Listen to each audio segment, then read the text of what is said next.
Depression is a very strong emotion that can make or break you. Some of us use it as a fuel to get better, and others use it as a clutch to explain their failures. With social media and our increasingly isolated society, it creates an environment in which we do not, as people, have our innate needs met for societal longing and societal belonging, which actually has increased depression throughout the years. What's up, guys? I'm back at it again. Listen, I got no cut. You feel me? We gonna be financially smart right now. I got to get my new transmission. That shit cost me like $4,000, but it's all good. You know, my car is riding, my truck is riding better than ever. My baby boy. Yeah, we back at it again, and today we gonna do a little bit of a story time kind of mix with it. You feel me? What I regularly do, talking about, bit of advice for you guys. So it's just thank you for everybody that came to watch me today, and I appreciate ya.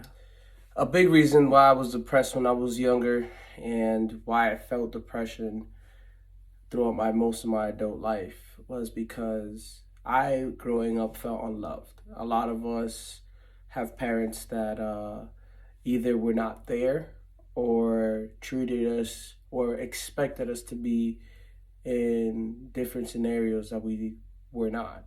See, in my case specifically, both of my parents were perfectionists. And I know now that they wanted the best for me, but at the end of the day, it all correlates to the fact that I, all my life, thought I was doing everything wrong. I never kind of did anything good enough for them. Since I never felt like I did anything good enough, I thought I was an obsolete human. Thinking that I was obsolete made me self-deprecate and self-hate. I thought I was worthless for a long time. And it's important for anybody that's watching, if you have children, to love your kids and keep going forward with them. Show them that you love them and tell them. It's very important. I wasn't told I was loved very often unless I did something that my parents really liked.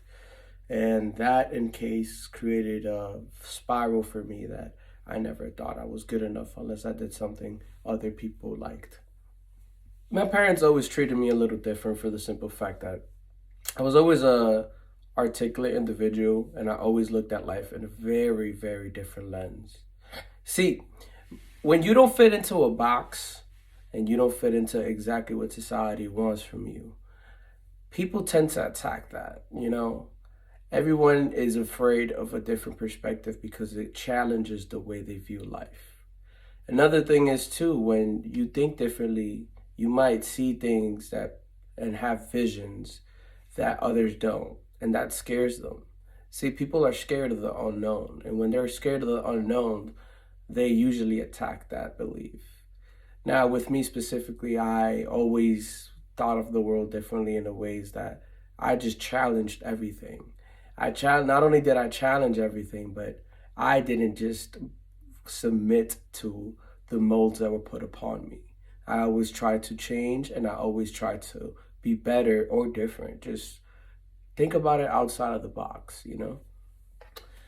Since my parents always ostracized me and pushed me kind of away because I've thought different, I've always been socially awkward. I didn't really know how to not offend people. See, I've always been a very truthful individual since I've always gotten truth spit in my way. And everyone's always been pretty mean to me, especially when I was growing up, even nowadays. People are mean to me. So I've always been mean back, and I didn't think that was bad because of the simple fact that everyone's always mean to me. So I didn't think it was anything wrong with it.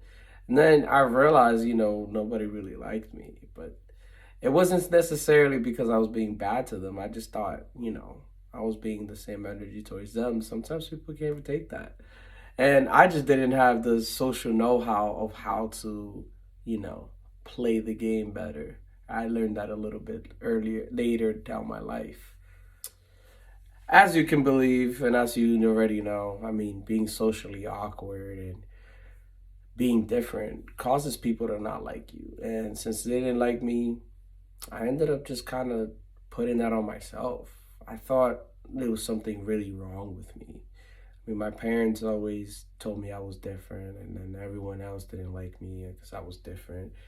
And it just made me hate myself. I hated everything about me, and I didn't know why.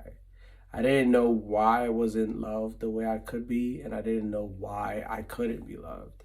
For a long time, I felt like I was just not worth it. And it took a long time to work that through and understand, but it came through. To add a cherry on top of all that, I was really poor growing up. I hail from the Bronx, if you guys haven't watched my videos, and I'm from District 12, from 180th in Crotona. And I grew up, man, food stand baby and Section 8 baby to the max, man. I used to rock yellow pants, same sneakers every day. Like, it was pretty rough for me, man. Especially going to high school where, being dressed fly, that was my first time not being in uniform. And being dressed fly was a big thing. So, like, the fact that I didn't have money to buy clothes and I didn't have money to even eat sometimes, it made me look pretty bad in front of my peers. They looked at me as a bum. Like, ain't no way to put it about it, man. And then you add everything else, it was just, god damn, it was just pretty bad. But in all reality, I was just never ugly. I was just poor. I didn't know how that for a long time either. You know, a lot of people in all these scenarios were growing up poor. I was beaten a lot by my parents and, you know, pushed away by everyone. A lot of people believe in the self out the lead. And trust me, I thought about it all the time. I really came close. So many times that I did it, but I just refused. I refused to give up. Something about me just knew that I refused to give up, and I refused to be worse than everyone else and give up on my own self. Because at the end of the day, the one thing you do have when everything goes sideways and shit hits the fan is yourself, Because of my depression, I ended up doing a lot of toxic things to myself. I would get in relationships that didn't suit me well. I thought women that treated me pretty bad, I allowed it because I thought, that's the only form of love I knew. I was very, very bad to myself in the gym. I pushed myself to limits that I just should have never done. And a culmination of that was actually joining the Marine Corps. I wanted to go to a place where I didn't really matter. I mean, I thought I didn't matter, and that's kind of why I wanted to be a grunt. I decided to go off, and I was like, hell, I guess a good way to die for somebody like me is in the middle of a desert somewhere, like, where nobody will remember me. I only came to grasp with all these concepts about depression and self-hate when I went through intensive therapy after deployment. Intensive therapy helped me a lot. I went through a 2-month intensive therapy program in my base. And it helped me a lot because I started to unearth all these deep-rooted issues that I had that, believe it or not, it's hard to be self-aware of. When you become self-aware of your deep issues, you begin to work on them. So, the first step is awareness, but you got to keep working on it on yourself actively. And when you want to be better, it's harder than easier, but it can be done and you can help your own mental health. It's a lot of work and you got to really talk to people and talk to yourself about it and figure it out.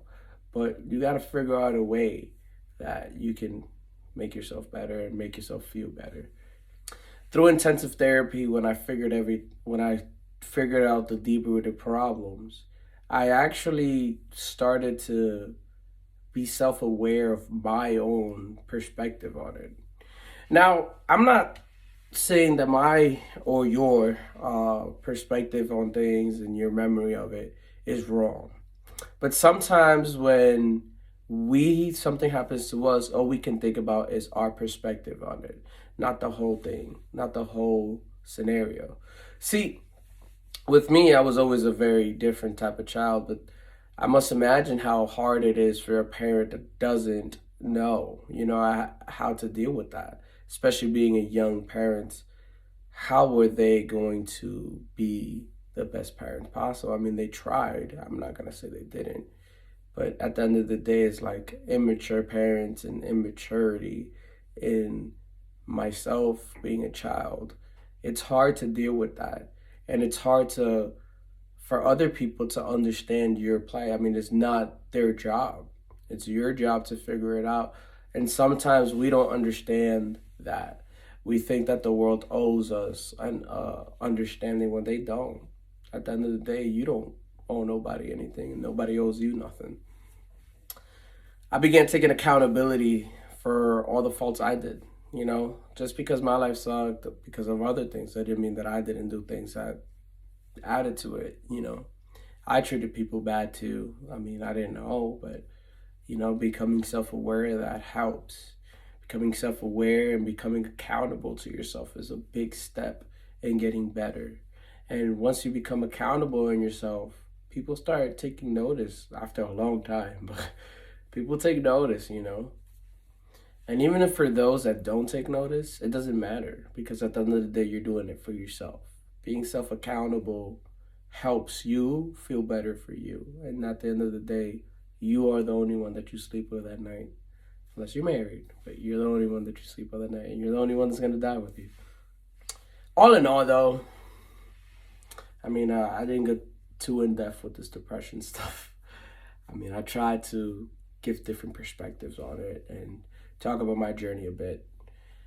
I just refused to lay down and accept my fate. A lot of times when you're depressed, it feels like this is it. This is like all I can do. This is all that will ever be. But you must be resilient. Some people, the majority of people let it break them. And it did break me for a while. But once you learn how to claw out of there and how to become better for yourself and how to prove to yourself that you can feel better, prove to yourself that you can love yourself and be a good person, it'll help you out a lot. And with that, I wanted to appreciate everybody that actually stuck to the end of this, and thank you guys. I recently have been through a really hard spell because my friend got attacked by an attack helicopter in Ukraine. My boy Johnson up here, man. He actually survived it, but he's losing a hand, and it really shocked me, man, because it's like, that's my boy. Have a lot of memories with that guy.